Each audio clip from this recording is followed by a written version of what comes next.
Hey guys, Iron Randro here. In today's video, we'll be going over the top 10 most iconic superhero cities. We'll only be counting fictional cities, so real life cities that are the home of superheroes will not be counted. So even though New York City in Marvel Comics has more superheroes than any other city on this list, it will not be considered for the list as it exists in real life. Some of the factors that went into how I made the list rankings are how unique the cities are, how important they are to their respective worlds, and most importantly, how iconic the characters that live there are. Before we get started, some honorable mentions are Adeland, home of the Inhuman royal family, Bloodhaven, home of Nightwing, Fawcett City, home of Shazam and the Marvel family, and Keystone City, home of Jay Garrick, the original Flash. Alrighty then, without further ado, let's dive into my rankings of the top 10 most iconic superhero cities. At number 10, we have Star City. Star City is home to DC's fan favorite hot-headed, bleeding heart, goatee-wearing billionaire with a bow, Oliver Queen, aka the Green Arrow. Is also home to fellow superheroes such as Green Arrow sidekick Speedy and the Black Canary. The Emerald Archer has been calling Star City his home since 1959 when it debuted in Adventure Comics issue 266 in the Green Arrow story, The Case of the Vanishing Arrows. So while the city has existed for a long time in the comics, Green Arrow debuted way back in 1941, so DC's Robin Hood has been fighting crime for 18 years in New York City before he had his own fictional city designed for him during the Silver Age. Star City's location within the DC comic world has changed a few times, but is typically depicted as being a city on the West Coast, either in Northern California or Washington. Some notable events that happened in Star City was the center of the city was destroyed by a bomb planted by Prometheus and triggered by the Electrocutioner, who I always remember as the gag boss fight in Batman Arkham Origins. Be a lot of trouble coming here, Batman. I'm gonna kill you. Then I'm gonna jumpstart your heart. And kill you again.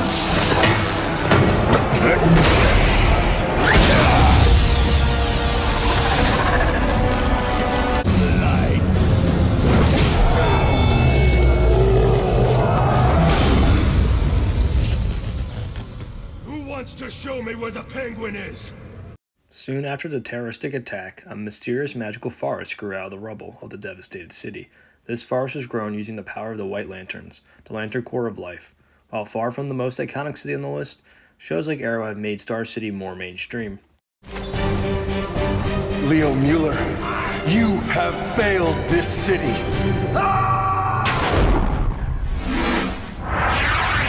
Speaking of failing your city, that brings me to the next city on my list. At number 9, we have Coast City. Coast City is a fictional city in California and also has an Emerald Guardian protecting it.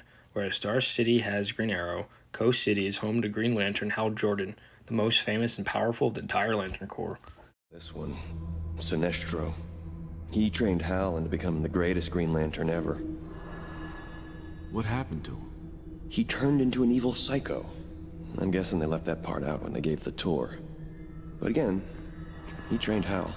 Look, it's not like I haven't heard of Hal Jordan. And yeah, he's pretty great, but so are all these other Lanterns. Right? Holy crap. Coast City is home to Ferris Aircraft Incorporated, which is where Hal Jordan would meet Carol Ferris. The two of them would go on to have a similar history to Batman and Catwoman, as Carol Ferris rotates between friend, foe, and love interest to Hal Jordan. Like Star City, Coast City also debuted in 1959, 1 month prior. However, unlike Oliver Queen, Hal Jordan debuted alongside his home city, as he was a Silver Age reinvention of the Golden Age hero Alan Scott, who was the original Green Lantern. The reason I keep comparing Green Lantern to Green Arrow is because they had a lengthy comic run together. While on the surface level there are some similarities, like they are both West Coast superheroes who wear all green, in reality they could have hardly been more different in their approach to being heroes. Oliver Queen is a benevolent billionaire businessman by day and street-level crime-fighting superhero at night, whereas Hal Jordan is a fighter pilot turned space cop. But what really makes the pairing interesting is their conflicting ideologies. Green Arrow is the liberal foil to conservative Hal Jordan. This allowed the writers to insert some real-world issues into the zany world of comics in a believable way. This comic run came at the transition point from the Silver Age to the Bronze Age, and it helped return comics to their more serious roots. While it may seem like I went on a bit of a tangent, the added context will help explain the significance of the most important event to occur to Coast City and the impact it would have on the Green Lantern mythos. Its complete annihilation at the hands of Mongol. This led Hal Jordan to descend into madness as the destruction of the city without fear left Jordan susceptible to the influence of Parallax, the entity of fear. Hal, in his unstable state, reconstructed Coast City down to its minute details and had conversations with his virtually perfect reconstruction. I gotta tell you, it was perfect. Perfect. Everything, down to the last minute details. When Hal was summoned to Oa for abusing the ring, instead of answering for his transgressions, he would slaughter the Guardians of the Universe, save for Ganthet, who escaped. He took the power of the central battery for himself, allowing Parallax to take complete control over him. The Justice League would have a brutal battle with him and would leave him in a vulnerable state, forcing Oliver Queen to make the difficult choice of choosing to finish off his best friend for the greater good. He fired an arrow into his chest, killing him. Pretty grim, right? Well, except for that nobody stays dead in comics aside from Uncle Ben, as Hal Jordan would later be brought back to life, as would Oliver Queen when he died. But that's another story for another time. Man, I talked about Coast City and Green Lantern longer than I intended to.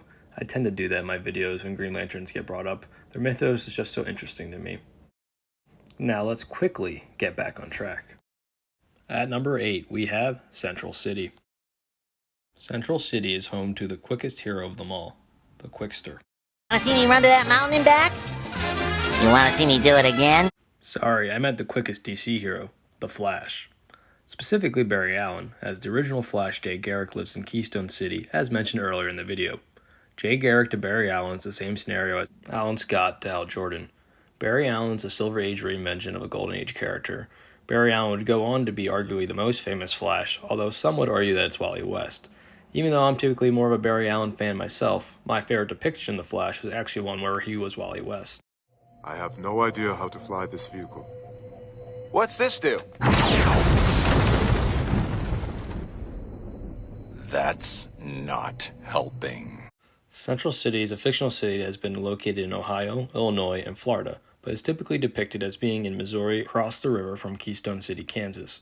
Central City debuted in 1956 in Showcase number 4, the same issue that Barry Allen debuted in. One of the most notable things about the city, other than its home to the Flash, is that it's also the base of operations of Star Labs. I guess basing Star Labs in Star City would have been a bit on the nose. The reason Central City ranks higher on the list than the previous 2 entries is because it's the home to the second best rogues gallery in DC Comics. Yeah, I said it, Flash's villains are better than Superman's villains. Fight me. Flash's rogues gallery mainly consists of one large crew of supervillains, aptly named the Rogues. What sets the Rogues apart from other gimmicky supervillains is that they have an honor code, have a sense of mutual respect with their crimson-colored adversary. Captain Cold is typically the crew leader of the Rogues. The main members of the crew include the likes of Heatwave, Golden Glider, Mirror Master, Abracadabra, Weather Wizard, the Top, the Trickster, the Pied Piper, and Captain Boomerang. While Central City may not be the most recognizable city on the list, the Rogues always make things interesting for Flash's beloved city. Oh yeah, the Flash also has a museum in Central City. I almost forgot to mention that. He definitely deserves it for all he has done for protecting the city from the schemes of the Rogues to the more nefarious plots of the likes of Reverse Flash and Gorilla Grodd. Speaking of Gorilla Grodd, at number 7 we have Gorilla City. Gorilla City is one of, if not the most unique city on this list. Gorilla City is about what you would imagine. It's a city full of, gorillas. Intelligent gorillas at that. It debuted earlier than I imagined, as it first appeared in DC Comics in 1959 in Flash issue 106. Gorilla City is typically located within Africa, but was originally located on the planet Kowlor and brought to Earth by Hal Jordan, but would later be retconned to always have been in Africa. The city is typically ruled by either Salivar or Grodd. Salivar is usually a benevolent ruler, and regardless of how amicable he is with humans, he is virtually always better than an alternative Grodd, who is as benevolent of a ruler as they come.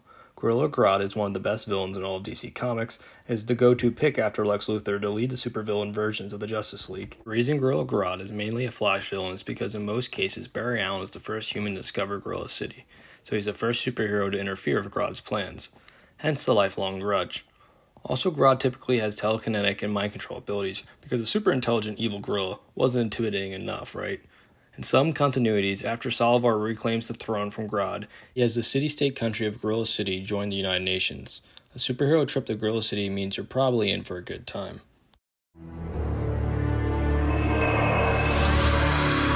You know, when they beam down on that TV show, they never miss. We didn't miss either. It's a force field, but it also hides the city from prying eyes. Looks like a job for Superman. Huh, huh, huh. You're wasting time. Go in as a ghost, find the central control building, and shut down the shield generator. We'll follow as soon as we can. Yeah, okay. You have to eat them with a spoon. What am I doing in Africa? Honestly, the concept of a secret society of super sentient primates is such an absurd concept even for comic books that just had to be included on the list. Speaking of secret advanced societies located within Africa. At number 6, we have the Golden City. Believe it or not, Wakanda isn't actually the name of the city. I knew Wakanda was the name of the country when making this video, but I assumed it was also the name of the city, but apparently Wakanda is not a city-state. The name of the capital city is Zara, also known as the Golden City. Within the Golden City resides the Wakandan royal family. The royal family is typically headed by either T'Chaka or his son T'Challa.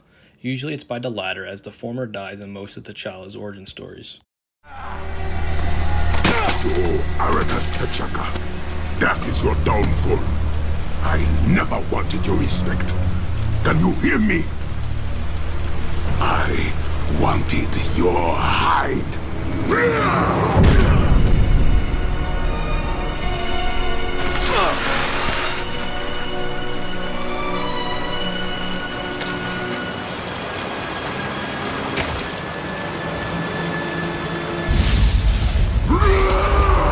Whoever is the king is usually also the Black Panther. The Black Panther and the Kingdom of Wakanda debuted in 1966 in the Fantastic Four issue number 52.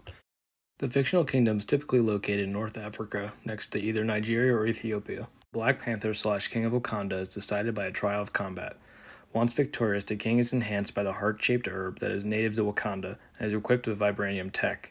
Vibranium is the strongest and most valuable metal in the Marvel Universe. It's honestly a little unfair how OP this metal is because it's both insanely durable and stupidly versatile.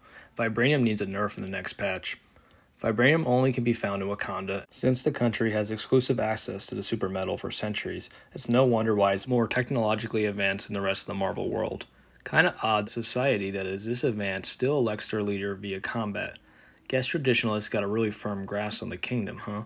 When something inevitably goes wrong with the process, T'Challa will have to circumvent the system to reclaim the throne from a tyrant. New king, bow to M'Baku, the man!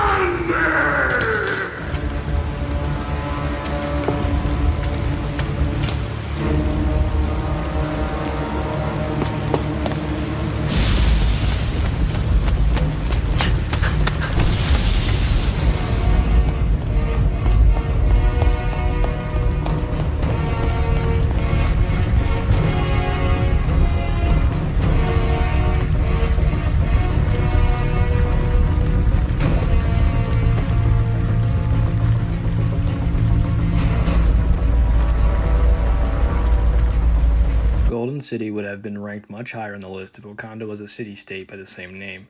However, since this is a list of cities and while Wakanda is very iconic, the Golden City is much less so. 6th place ain't too shabby though. Not too shabby! That's all for this video. This is part 1 of 2. The second part will be coming out shortly, so make sure you subscribe so you can catch it when it releases. In the meantime, can you guess which cities will make the top 5? Leave a comment of your guesses down below. Hope you all enjoyed the video and hope to see you back for my next one. This is Iron Mandrill, signing off. Have yourselves a super day.